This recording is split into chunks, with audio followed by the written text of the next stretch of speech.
Hello everyone and welcome to our YouTube channel NEETUBE. First of all, a very big thank you to all of you who have subscribed our channel, who have appreciated our efforts. Thank you so much. And a request to those who have not yet subscribed, please do subscribe our channel, like, share and subscribe our channel.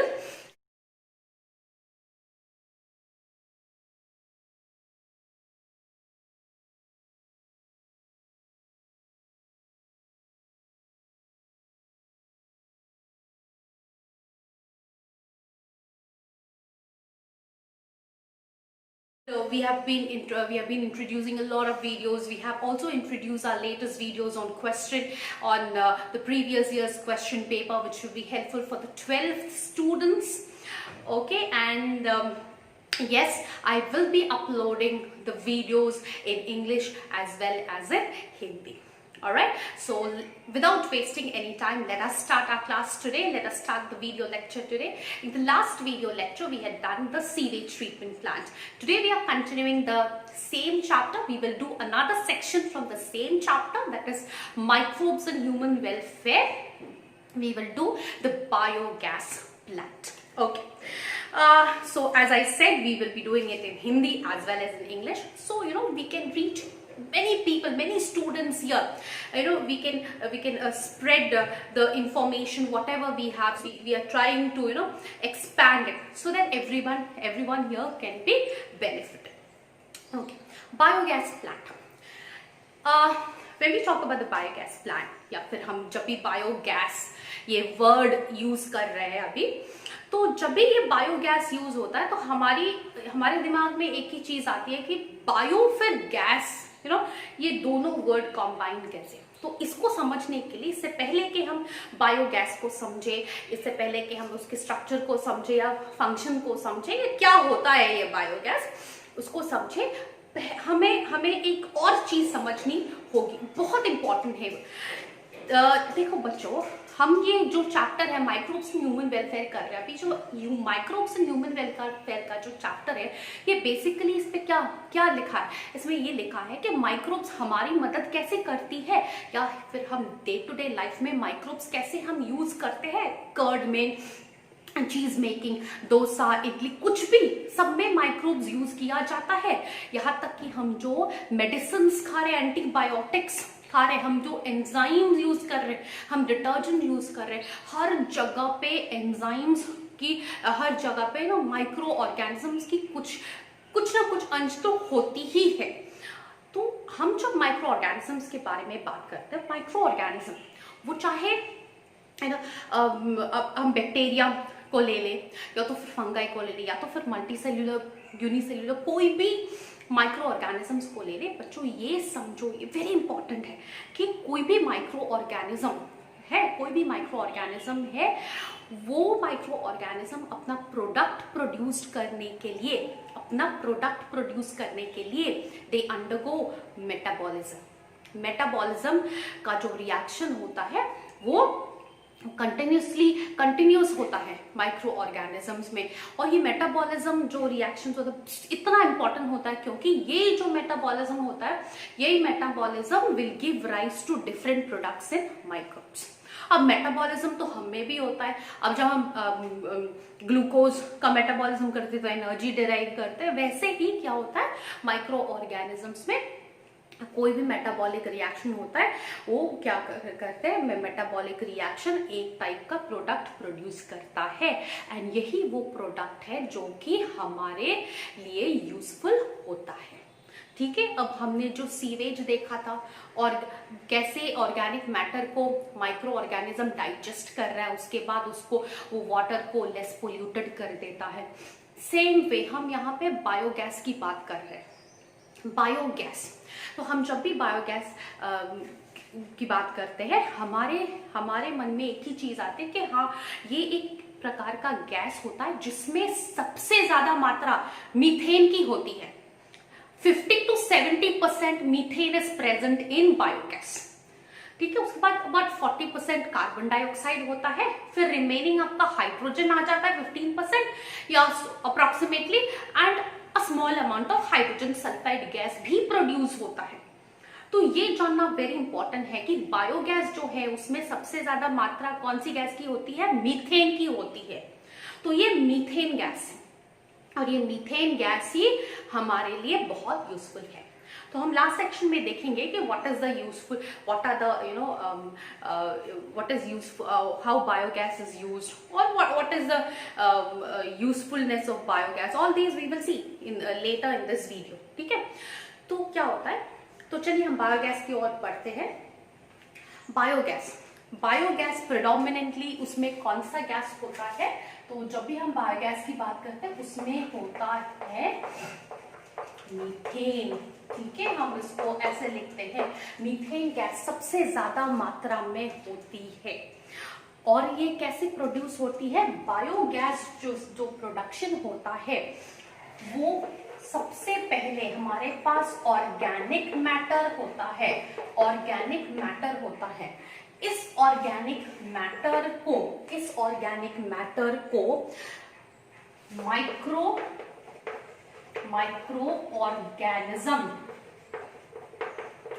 Organism क्या करती है, इसको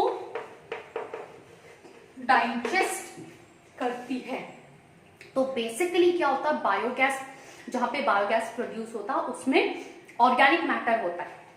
organic matter क्या होता है, faecal matter, decomposed leaf, water, dung, cow dung, कुछ भी होता है तो उसको ऑर्गेनिक मैटर कहा जाता है। तो उसमें वो क्या होता है, वो ऑर्गेनिक मैटर डाइजेस्ट होती है। तो कौन डाइजेस्ट करता है उसे, माइक्रो ऑर्गेनिजम्स डाइजेस्ट करते हैं। उसके बाद डाइजेशन के बाद ही ये गैस प्रोड्यूस होता है। इस गैस को हम क्या कहते हैं, हम इसे बायोगैस कहते हैं।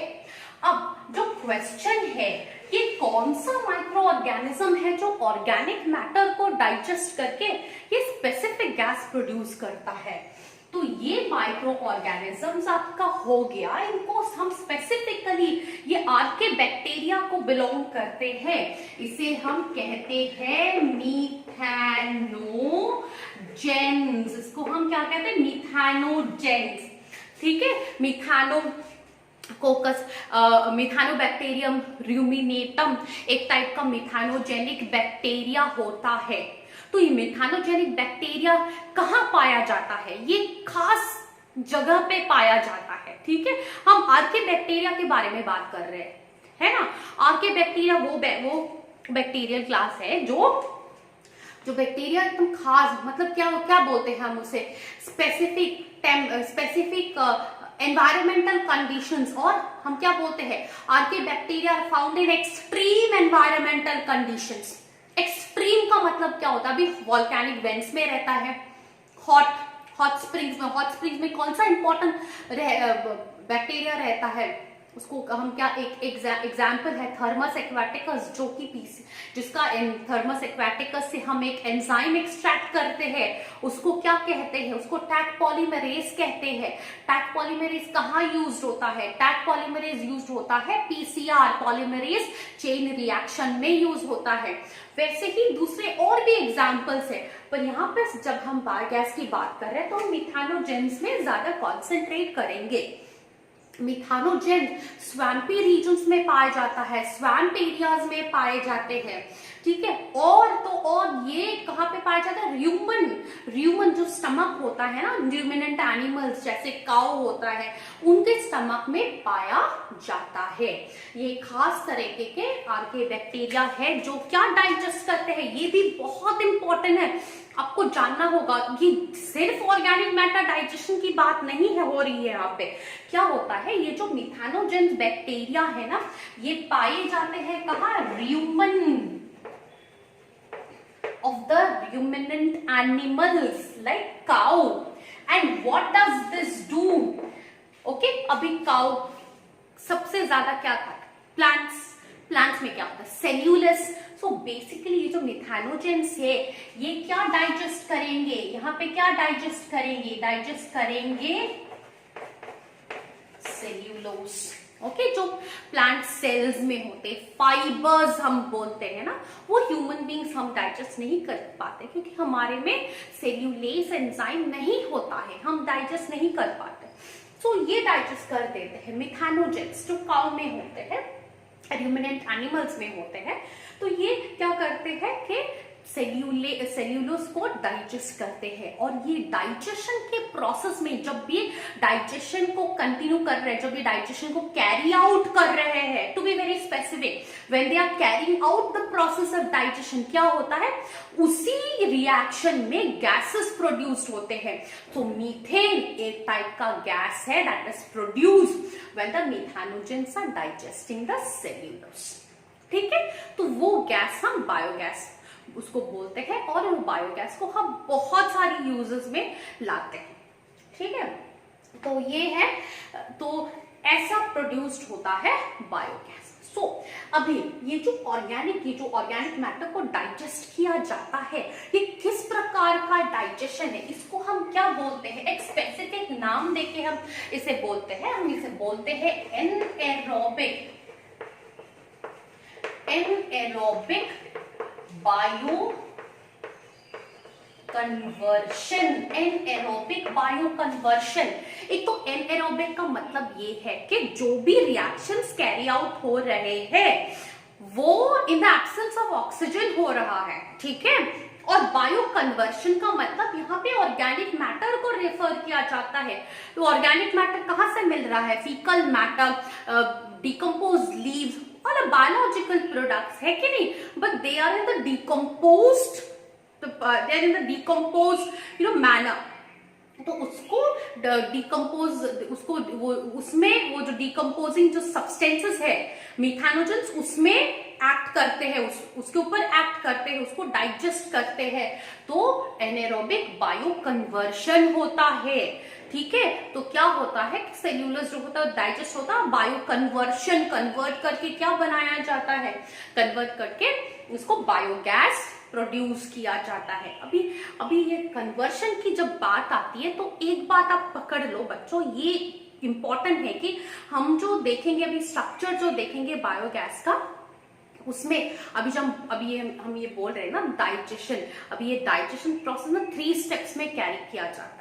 ठीक है, तो वो जो एकदम डिटेल का जो स्टेप्स होगा, ठीक, और डिटेल स्टेप्स होगा बायोगैस का, कैसे ये बायो कन्वर्शन हो रहा है, कैसे होता है, ठीक है, कैसे बायोगैस प्रोड्यूस होता है, ये एक ही स्टेप की बात नहीं है।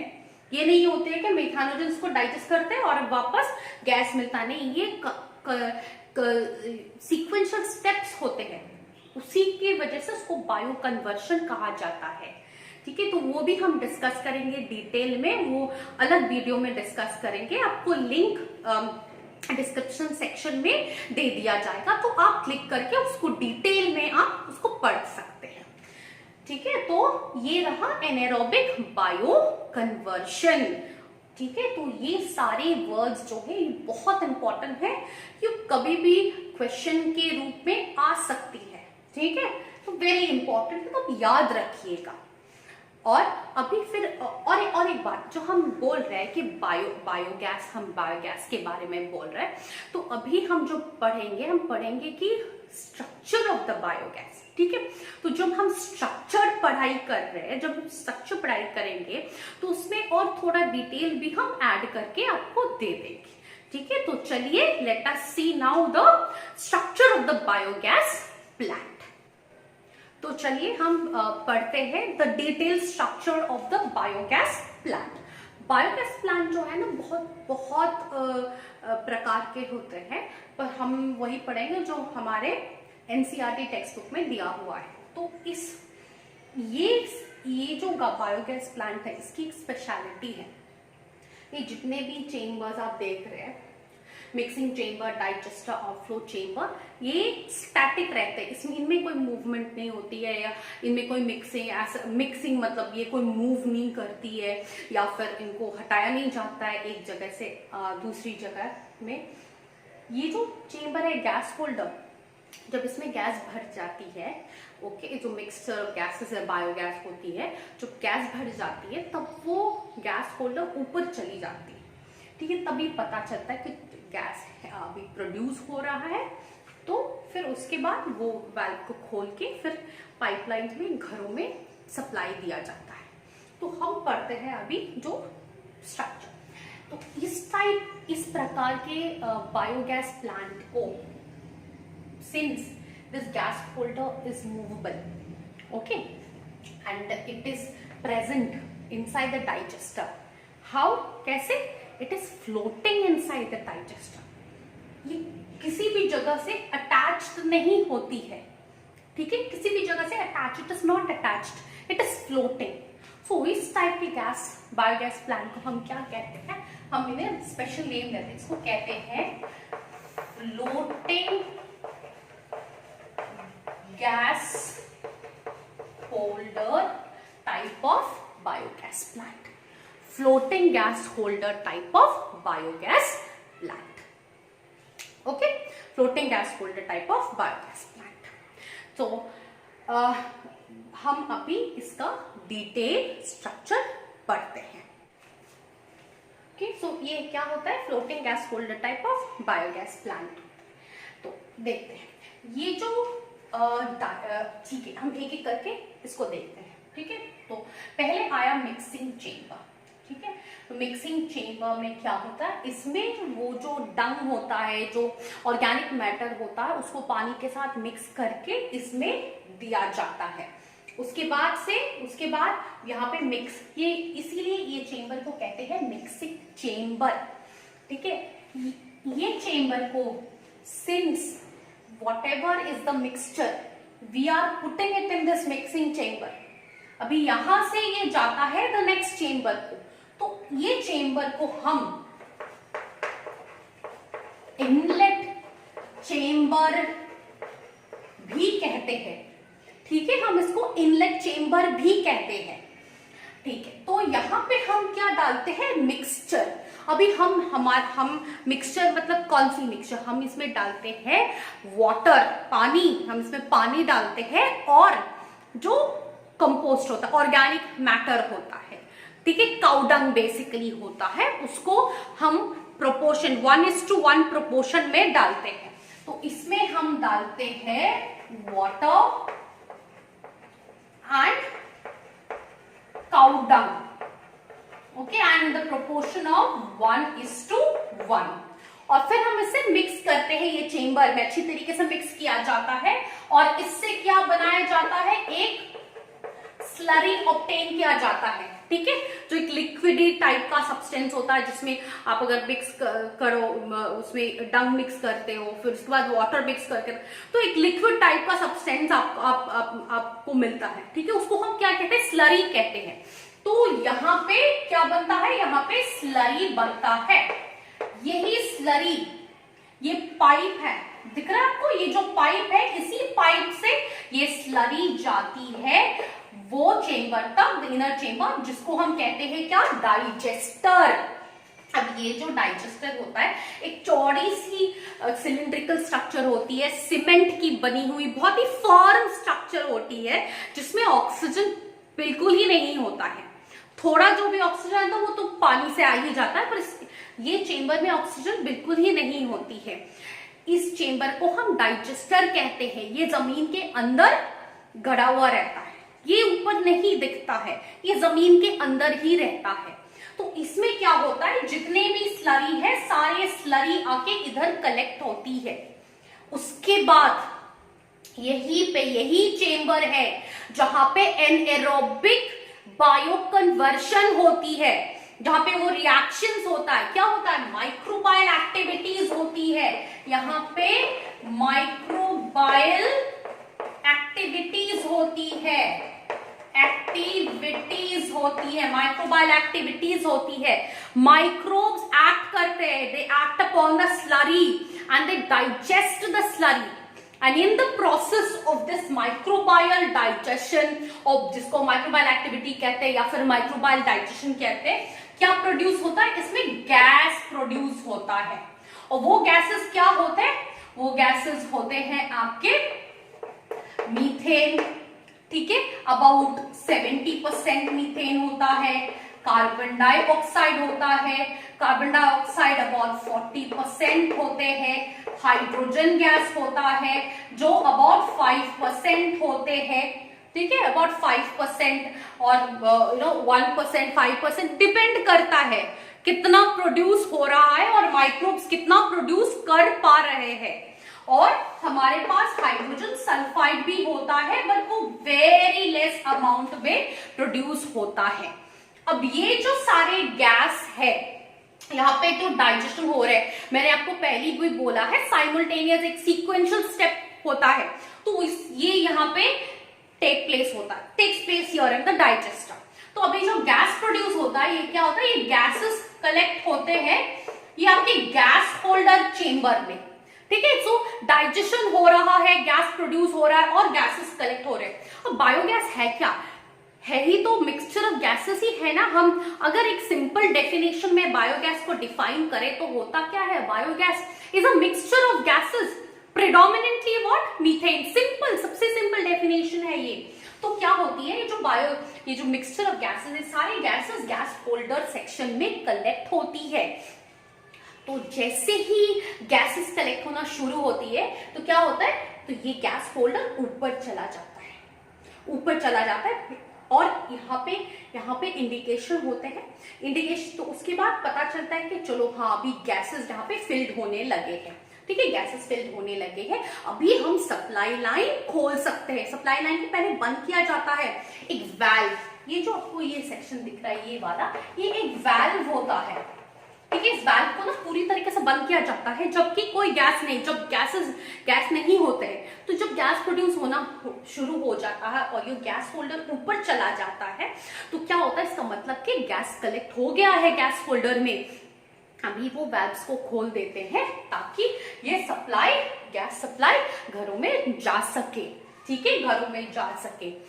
अभी ये तो हो गया गैस वाला, ठीक है, यही गैस है, इसको बायोगैस कहते हैं, ठीक है। यही जो गैस है इसको बायोगैस कहते हैं। अभी बायोगैस किसके लिए यूज किया जाता है, लाइटनिंग के लिए यूज किया जाता है, ठीक है। बहुत सारे चीज एनर्जी प्रोड्यूस करती है, ये जो रिएक्शन है इसमें एनर्जी प्रोड्यूस करती है, यही एनर्जी स्टोर होती है इस बायोगैस में और फिर बायोगैस यूज किया जाता है।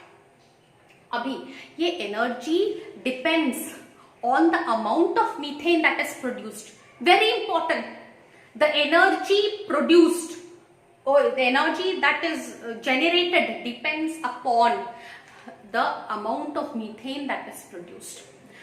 That in turn depends on, किस पे डिपेंड करते हैं, किस पे डिपेंड करता है, that in turn depends on how much organic matter we are using, ठीक है। तो जितना ऑर्गेनिक मैटर आप यूज कर रहे हो वो भी डिपेंड करता है कि इतना ऑर्गेनिक मैटर हम यूज कर रहे हैं, इतना ही डाइजेस्ट होगा माइक्रोब और इतना ही गैस प्रोड्यूस करेगा। हमें ज्यादा चाहिए तो हमें क्या होगा, ज्यादा स्लरी बनाना पड़ेगा। ज्यादा स्लरी बनाने के लिए हमें क्या करना पड़ता है, हमें और भी काउ डंग या फिर ऑर्गेनिक मैटर ऐड करने पड़ते हैं, ठीक है। तो अकॉर्डिंगली हम वाटर ऐड करके स्लरी बना देते हैं। तो ये इंपॉर्टेंट पॉइंट आप याद रख लो। Energy that is generated, biogas एक टाइप का एनर्जी होता है, ठीक है। Energy that is generated depends upon how much methane is produced और how much methane is produced depends upon how much organic matter we are utilizing in this biogas plant, ठीक है।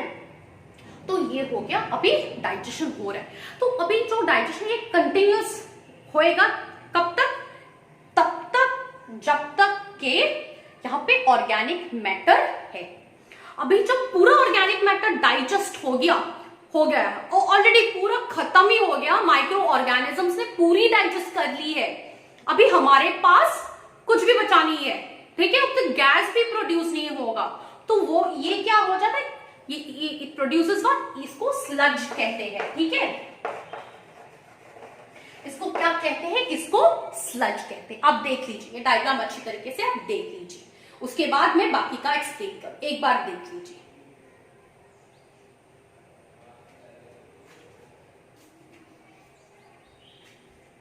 ठीक है, तो अभी क्या हुआ है, पूरा का पूरा अभी डाइजेस्ट हो गया है, तो हमारे पास क्या रह गया, डाइजेस्टेड मैटर जो ऑलरेडी डाइजेस्ट हो चुका है, उसको हम क्या बोलेंगे, स्लज बोलेंगे। याद कीजिएगा पिछले लेक्चर में हमने एक सेक्शन पढ़ा था सीवेज ट्रीटमेंट प्लांट में, एनएरोबिक स्लज डाइजेस्टर, वहां पे स्लज डाइजेस्ट किया जाता है। कैसे, anaerobically it is digested. After that what is form, biogas. Please recall, sewage treatment plant, तो वही प्रोसीजर यहाँ पे भी होता है। जबकि पूरा ऑर्गेनिक मैटर जब डाइजेस्ट हो जाता है तो हमें क्या मिलता है, स्लज। अब ये स्लज को डाइजेस्ट नहीं कर सकते हैं, ठीक है, ये स्लज माइक्रो ऑर्गेनिज्म डाइजेस्ट नहीं कर सकते हैं क्योंकि ऑलरेडी ये डाइजेस्टेड प्रोडक्ट है ही, ठीक है, और गैस भी प्रोड्यूस नहीं हो। तो ये स्लज को हम यहाँ पे कलेक्ट भी नहीं कर सकते हैं, नहीं तो हम और स्लरी नहीं डाल सकेंगे, ये स्पेस ऑक्युपाइड हो जाएगा। तो हम क्या करते हैं, ये स्लज को रिमूव कर देते हैं। तो sludge is remove through this outflow chamber. तो ये चेंबर में क्या रहता है, स्पेंट स्लज। तो जो भी स्लज होता है, ये स्लज को यहां रिमूव करके हम इसे फर्टिलाइजर जैसे यूज कर सकते हैं। इसे फिर क्या करते हैं, इसे फिर आपको पैडी फील्ड्स या फिर कोई भी कल्टीवेशन में इसको ऑर्गेनिक फर्टिलाइजर जैसे यूज किया जाता है। ये बहुत ही अच्छा, ये इसमें केमिकल्स नहीं होते हैं क्योंकि ये तो नेचुरली डाइजेस्टेड है कि नहीं, ये तो नेचुरली डाइजेस्टेड है। तो फिर यहां से बायोगैस से देखो बच्चों, बायोगैस प्लांट से हमें ना कि सिर्फ बायोगैस मिलता है, ठीक है, वो तो ऑलरेडी यूजफुल है हमारे लिए, हमें ये भी मिलता है, ऑर्गेनिक फर्टिलाइजर भी मिलता है जो कि केमिकल फ्री होता है, और इसे भी हम अपने फील्ड्स में, प्लांट्स में डाल सकते हैं प्लांट्स के अच्छे ग्रोथ के लिए, ठीक है। तो ये है, this is how a biogas plant works, ठीक है, this how biogas plant works. Very simple है, बस आपको छोटी छोटी सी चीजें ध्यान रखनी पड़ेगी, ठीक है, इसमें क्या होता है, इसमें क्या नहीं होता है, छोटी छोटी सी चीजें आपको ध्यान रखनी पड़ेगी, ठीक है। तो आगे देखते हैं, थोड़ा और डिटेल देखते हैं बायोगैस के बारे में। तो चलिए बच्चों, हम अभी देखते हैं इंपॉर्टेंस ऑफ बायोगैस। तो यहाँ पे लिखी हुई है इंपॉर्टेंस। तो ये जो पॉइंट्स है ये बहुत ही ज्यादा इंपॉर्टेंट है आपके एमसीक्यू के लिए और बोर्ड एग्जामिनेशन के लिए भी इंपॉर्टेंट है, ठीक है। तो importance of biogas, let us, ठीक है, so will study the importance of biogas. सबसे पहला point, it is used as fuel for heating, cooking and lighting, ठीक है, हीटिंग, कुकिंग एंड लाइटिंग। कहाँ पे यूज हुआ जाता है सबसे ज्यादा? ये हमारे जो विलेज एरियाज होते हैं, ठीक है, हमारे जो रूरल एरियाज होते हैं जहाँ पे the availability of all the organic matter is very high, ठीक है, हमें ऑर्गेनिक मैटर वहां पे ज्यादा मात्रा में मिलते हैं क्योंकि वहां पे बहुत सारे डोमेस्टिकेटेड एनिमल्स होते हैं, ठीक है, तो वो सारे यूजफुल होते हैं एंड वहां पे ज्यादा ये बायोगैस प्लांट दिखा जाता है। So heating, cooking and lighting. The rural areas में क्या होता है, बहुत सारे फार्म लैंड्स होते हैं, डोमेस्टिकेटेड एनिमल्स पाए जाते हैं, तो मतलब ऑर्गेनिक मैटर इकट्ठा करने में ज्यादा दिक्कत नहीं होती है, ठीक है। बायोगैस प्लांट बहुत इफेक्टिव है, बहुत यूजफुल है। देखिए उसके बाद ये तो एक है, बहुत सा सिंपल सा है, ठीक है, बहुत ही सिंपल, और हर एक हम विलेजेस में आप देखेंगे कि सब जगह पे बनी हुई होती है, ठीक है, तो बहुत सिंपल होती है और कॉस्ट इफेक्टिव। कॉस्ट इफेक्टिव मतलब इट्स वेरी चीप, ज्यादा पैसा इसमें इन्वेस्ट नहीं करना पड़ता है, और ये इतना इम्पोर्टेंट होता है क्योंकि देखिए एक तो ऑर्गेनिक मैटर सब डाइजेस्ट हो जाता है, ठीक है, तो किसी भी जगह पे कोई भी ऑर्गेनिक मैटर नहीं रहता है, कोई भी मतलब है ना ऐसे कुछ सड़न या फिर कुछ नहीं रहती है, सब कुछ कलेक्ट करके बायोगैस में डाल दिया जाता है, उसके बाद वो डाइजेस्ट हो जाता है, तो उसमें हमको क्या मिलता है, हमें देखिए हीटिंग, कुकिंग एंड लाइटिंग का हो जाता है, उसके बाद हमें फर्टिलाइजर भी मिलता है, तो है ना ये इंपॉर्टेंट है ना, ये बहुत कॉस्ट इफेक्टिव, ठीक है, so it's very cost effective. और देखो decreases green house gas emission, greenhouse gas emission, okay, since it decreases greenhouse gas emission it is considered what, eco friendly। अभी क्यों, जब जो भी कुछ भी ऑर्गेनिक मैटर हम जब बर्न करते हैं, इनको जलाते हैं, कुछ भी organic matter when we burn, okay, we produce carbon dioxide which is a greenhouse gas। अभी यहाँ पे क्या होता है, कार्बन डाइऑक्साइड है, मीथेन बायोगैस में है, पर वो किस में यूज होता है, वो क्या होता है, हीटिंग, कुकिंग, लाइटिंग में यूज हो जाता है। क्यों ये ऐसा है, क्योंकि यहाँ पे जो प्रोसेस है, ये जो बर्निंग वाला प्रोसेस नहीं होता है। इसमें क्या होता है, आप याद कीजिए मैंने क्या बोला था, इसमें एनएरोबिक बायो कन्वर्शन होता है, एनएरोबिक बायो कन्वर्शन होता है।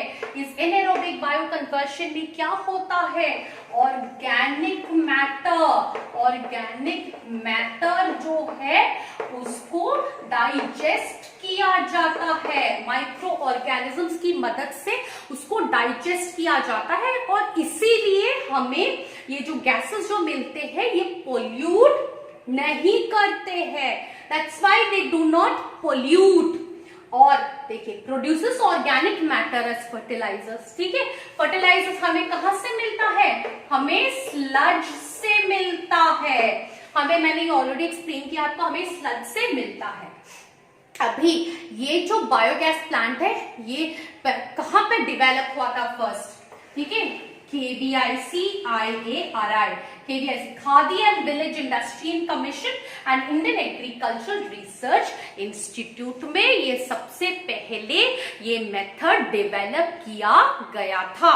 अभी तो बहुत सारे टाइप्स ऑफ बायोगैस प्लांट आ गए हैं, बहुत सारे और इंपॉर्टेंट यूजर्स और उसकी बहुत सारे मॉडिफिकेशंस भी आ गई है, but even then biogas forms an important part of the rural life. It does so much. देखो कितना करता है, पोल्यूशन को रिड्यूस किया जाता है यहाँ पे, ठीक है। Alright, so this was all about the biogas plant. In our next video lecture, we will do a little, we will do in detail about the reactions that take place. Okay, reactions that take place in the digester.